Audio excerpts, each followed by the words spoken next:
Mais alors comment on sait que c'était déjà foutu pour eux? Bah, c'est simple. On va commencer déjà par le nom du vaisseau. C'est le premier vaisseau dont le nom est repris d'un élément de la réalité. Oui, parce que reprenons des noms qu'on connaît déjà issus des films précédents. Le Nostromo, c'est le plus connu. Son nom vient tout simplement d'un ouvrage écrit au début du XXe siècle de Joseph Conrad. C'est un récit fictif. Très bien. Ensuite, le Prométhéeus. Bah, ça vient tout simplement de Prométhée, le fameux titan de la mythologie grecque. Bon, bah ça n'existe pas, quoi. Le Covenant. Et bien, jusqu'à preuve du contraire, on n'a aucune preuve réelle, en dehors de textes mythologiques issus des religions monothéistes, de l'existence de l'art d'alliance. Parce que ça vient de la Covenant. Donc ça aussi, c'est fictif. Mais le Maginot, lui, doit son nom à la ligne Maginot, qui globalement était une ligne de front soi-disant sécurisée, mais en fait qui sécurise que dalle, quoi. C'est-à-dire que c'est de la merde. Donc tu savais déjà que le vaisseau allait pas être sûr. D'où le fait que l'un des membres d'équipage précise ça. On a perdu les communications. Les fichiers d'archives sont corrompus. Donc côté vaisseau, c'est fait. Maintenant, il faut qu'on parle de Moreau. Parce qu'on a beau avoir un capitaine dans le vaisseau, a priori c'est lui qui donne les ordres. Les spécimens sont la mission. Point final. Un peu étrange ça.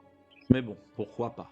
Après tout, il y a bien H qui rappelle justement au capitaine qu'il faut qu'il aille dans la salle de l'ordinateur de Mother. Donc bon, allez, on va dire que ça passe. Le truc, c'est que Moreau, son nom était censé, pour certains, peut-être déjà vous faire comprendre que le vaisseau était déjà destiné à voir ses membres d'équipage être massacrés.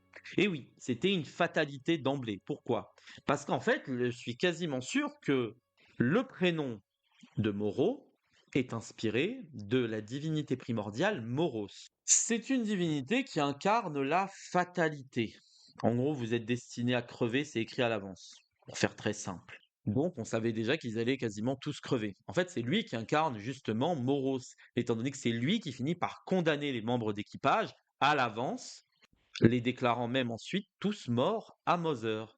Alors, je dis Mother parce que, en fait, il y a un léger souci de trad en français au niveau des doubleurs, c'est que ils disent maman. Sauf qu'en fait, c'est mom, ou qui veut dire maman, on va dire en anglais, quoi. Mother, c'est vraiment mère. C'est comme father et dad. C'est pas la même chose.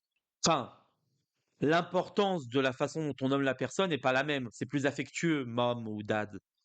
Bref, on était déjà sûr que l'équipage était condamné et que le vaisseau allait être une immense faille de sécurité pour la Terre.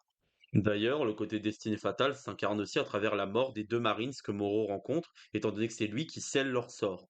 Et on reviendra aussi sur le côté un peu divinité, parce que vous allez voir qu'il y a un truc intéressant dans un autre épisode, qui fait justement un peu écho à ça.